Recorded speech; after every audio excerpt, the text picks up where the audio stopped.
It's now 2 days to go. Eligible voters in Edo State will go to the polls this Saturday, September 21st, to elect a new governor that will take over from the incumbent, Godwin Obaseki, who will complete his statutory 8-year tenure by November 12, 2024. Although other candidates do exist, but the three leading candidates are Asue Ighodalo of the governing People's Democratic Party, PDP, Olumide Akpata of Labour Party, LP, and Monday Okwebolo of All Progressives Congress, APC. However, since the Independent National Electoral Commission, INEC, declared campaigns open for the off-cycle election some months ago, the stakes have increased daily with political tension in full swing. There have been threats to security at different times, but the campaigns have also degenerated to character debate, with two of the frontline candidates, Ighodalo and Okwebolo, staying away from a debate organized for the candidates.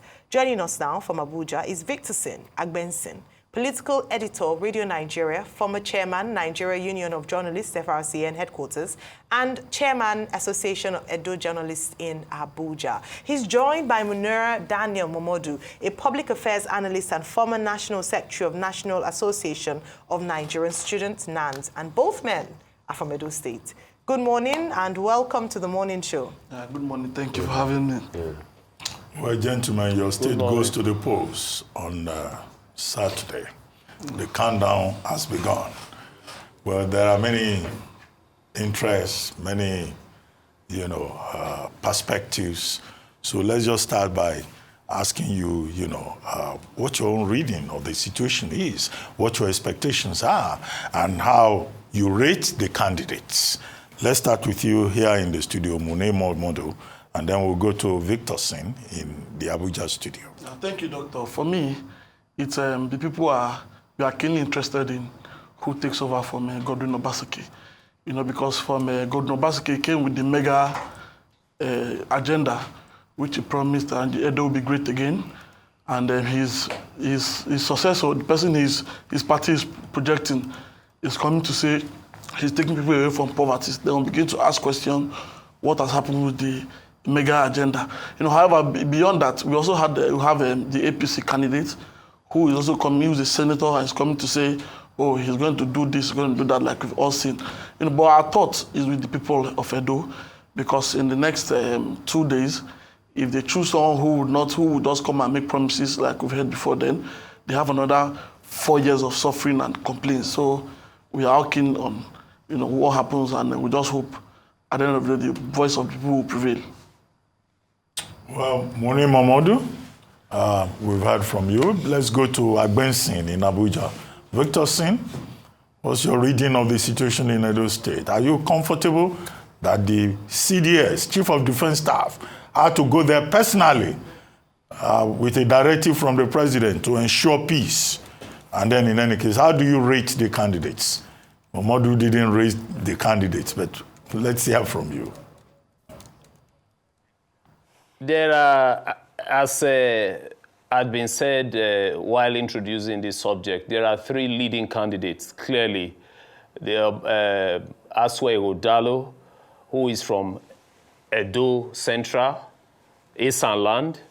You have Okwebolo of, Asue is of the PDP, of course.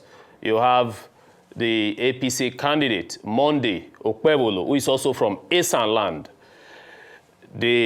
So what it means is that we have the two leading candidates from Esan Land.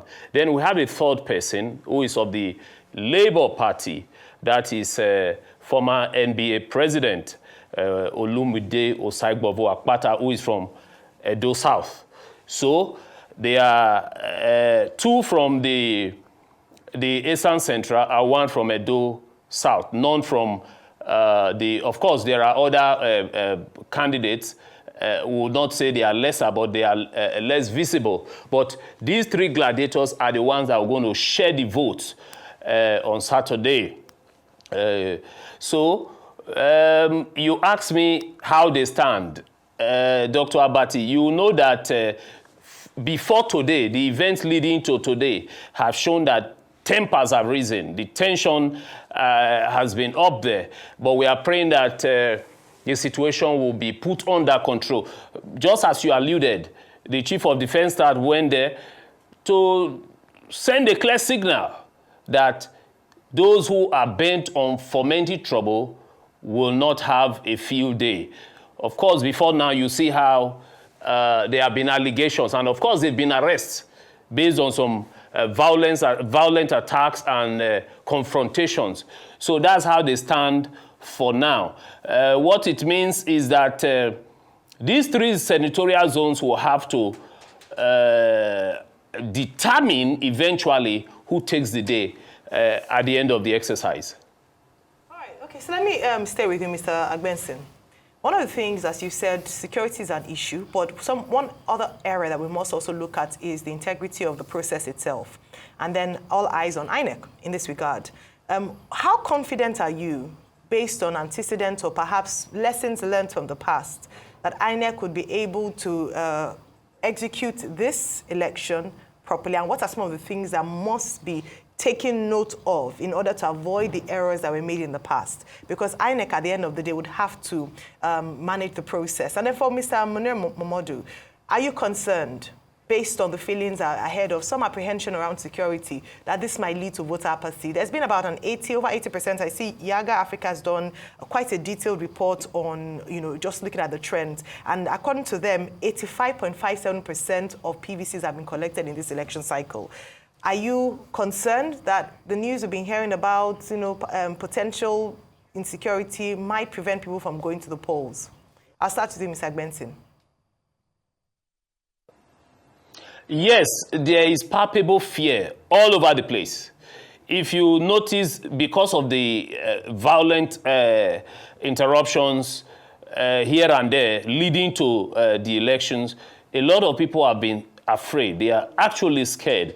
And the face-off between, so to speak, between security personnel and some henchmen of the People's Democratic Party has sent fears and shivers down the spine of many voters, clearly, or many would-be voters. That is the situation. But the assurance has been given by the security operatives, by the Inspector General of Police, and others. Of course, you know that because of this tension, the police have said that they have mobilized at least 35,000 personnel for this election, then additional 8,000 from other security agencies like Civil Defense Corps and all that. So what we are expecting is that the security personnel should be on top of their game. They should ensure that they build the confidence of the people, because already there is tension and people are actually afraid that things may go awry on that day of the election.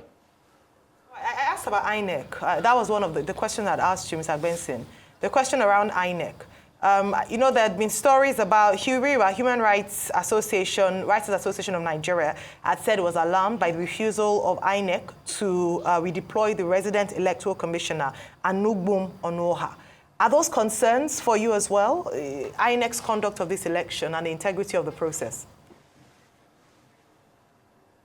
I would like to stay with being optimistic. INEC has, over time, even at the various consultative meetings held in Benin, INEC has said that they are ready to conduct this election creditably and provide level playing field for all those who are contesting.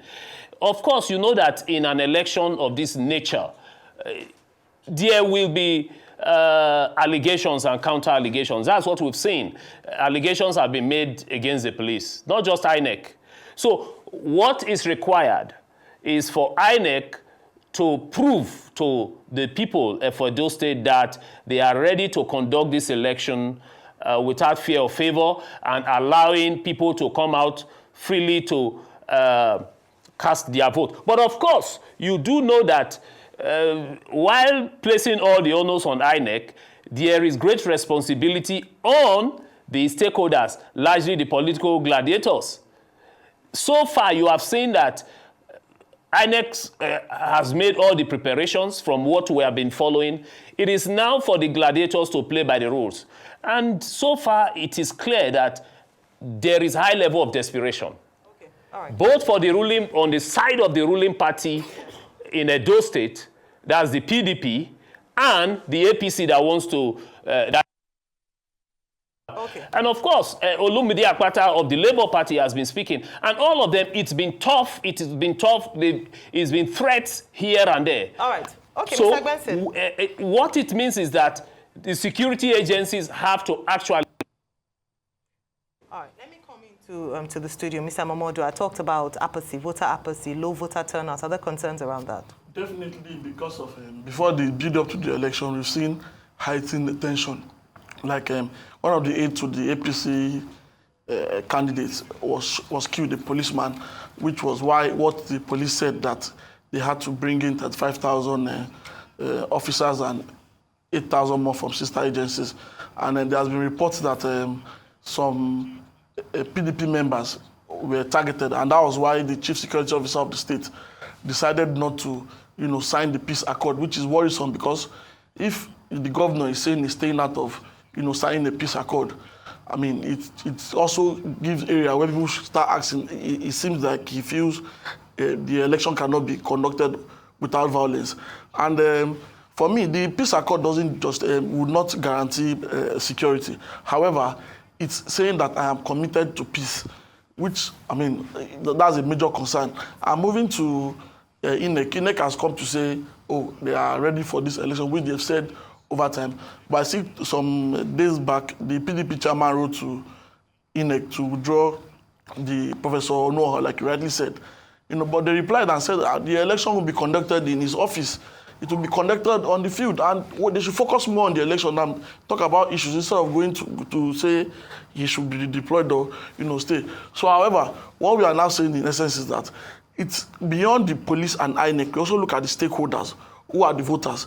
If at the end of the day they don't come outside to vote, then the essence of bringing policing, bringing beavers and what have you, will be defeated. So at the end of the day, I still think it's incumbent on the governor himself to also give leadership to say, oh, we are transiting, despite the provocation that might have happened by the arrest that they've claimed. We are still committed to this election, to also give people confidence to come out to vote. Because if it is, during the last election, I think we had about 550,000 votes. So, and now, since more people have been collecting PVC, which INEC had to extend to, I think, Wednesday, we should expect more voters. But if there is no confidence on the part of the people, then we experience low voters, which might also, affect the integrity of the election. Because right now, the whole world is actually, focusing their attention on Edo State election, because it's an off-cycle election, and it gives room to look at, the kind of preparedness or the advancement INEC must have, want to show up from elections they've conducted in the past. And if we want to argue, twice Professor Momodu has conducted the election in Edo State. The current outgoing governor won twice. So for me, I don't see any issue or any alarm that should be raised that he thinks the process will be marred by violence or what have you. Okay. My question will be, but does he not have a right to be able to exercise those concerns? And when you exercise concerns like that, shouldn't something be done about it? Because I always cite the case of Abia. These regs have a lot of power. I mean, you can see how the professor fought so hard, that woman professor, she fought so hard to be able to ensure that the will of people were done in that result. Secondly, I also want to talk about peace and the level of security in the state. I think we've talked about that, collectively. And this talk about federal might as against Edo might. Thank you. In the previous election, what we've witnessed in Edo State is that the federal might, for example, the last election, at the central government, we have APC, that's President Momodu Buhari, while the governor moved from APC to PDP, and it was like, oh, there'll be federal might, and then what happened? The PDP still won. If we still go to the 2016 election, where you had APC, you had PDP at the center, and then the APC still emerged. Even during Oshomole's second term, during the election, he called the media, he was raising alarm that something will happen, that they are about to snatch ballot boards. At the end of the day, he still won the election. So moving from that, I think politicians, they have this way of, raising unnecessary alarm. Even while some of them, have intention of also cheating during the election, they'll be pointing fingers and accusing fingers against, distracting the people. Now, in the case of the Professor Noah being redeployed. Of course, him being a cousin to, he has to be a cousin to the Minister of FCT. I mean, I think that should be a concern anyone should look at. However, beyond that, have they flouted any law by appointing him the rec in Edo? I don't think so. So those are issues that should be raised if there's any law that has been flouted. If not, I think we are watching him. And in the case of Abia, of course, we must commend what happened there, and we hope and... Okay, we must commend the professor. I also want to come to you in Abuja. These concerns I've raised, the rec, federal might versus Edo might, and this concept of Edo no be Lagos. And would there be fairness? You know, some people have also even extrapolated, and they've talked about the fact that this might also be different because this was President Tinubu that, when he was just an ordinary citizen then, made a broadcast as a leader of the APC then, supporting his political party against, you know, the other party in Edo State. So this might have a common interest, and that's the fear a lot of people are also having. I mean, what's your take on all of these fears? I think Tinubu then was mainly leader of APC, but he's a leader of the nation now. So we expect him to rise above partisanship in ultimately supervising the entire process. But of course, there have been fears because he controls all the state apparatus and the police and all that. So that's why the opposition in the state, that's the PDP, the ruling party in Edo State, has been apprehensive. But so far, there has not been anything that has shown that the president is keenly concerned about what is happening in Edo or trying to give undue advantage to his party, the APC. What we have seen so far is the tackling of themselves among the gladiators in Edo State, particularly the PDP and the APC that is bent on removing not Governor Baseki now, not allowing his preferred candidate, his choice, that's Aswe Ighodalo, to take the reins of Edo State. But so when you look at the whole gamut of what is happening in Edo today, you will see, don't forget, about 4 years ago, the slogan was Togba, Togba, Togba. Of course, maybe you should know the meaning of Togba. That is, it was a Benin word for it must be completed. That was the slogan then. And of course, it was against just like the earlier speaker said, it was against the wishes, so to speak, of Tinubu then, who was the leader of the APC then. But the will of the people prevailed, despite the fact that he made a national broadcast. So I think that ultimately what's important is for the people of Edo State to come out in their numbers, troop out, and vote. The security personnel have assured the people that there will be level playing field for all. And I think that should be the narrative we should all sell, so that if anybody goes against that, it will be an aberration and they should all be held accountable. You are stakeholders in Edo State politics. As we begin to round up, do you have any special message for the various stakeholders, the political parties, the security agencies? He has just talked about people going out en masse to go and vote. But would there be voter apathy? Okay, and then the governor, and then this story that this election is Obaseki versus Oshiomhole. Do you have any words also for the godfathers?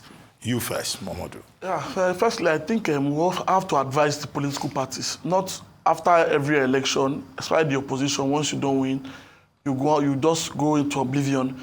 When it's close, it's time for another election, you're out there campaigning. I think they should look away from this current template of running an election in Nigeria. One, it's too expensive. Two, it's not even transparent, because even if you look at, following what you said about godfatherism, the current APC flag bearer, Senator Monday, was not Oshiomhole's preferred candidate, is the deputy. So it tells you that even with godfatherism, Edo State people are very conscious. I don't think Edo people are people who can be, cowed and to tell them what they should do.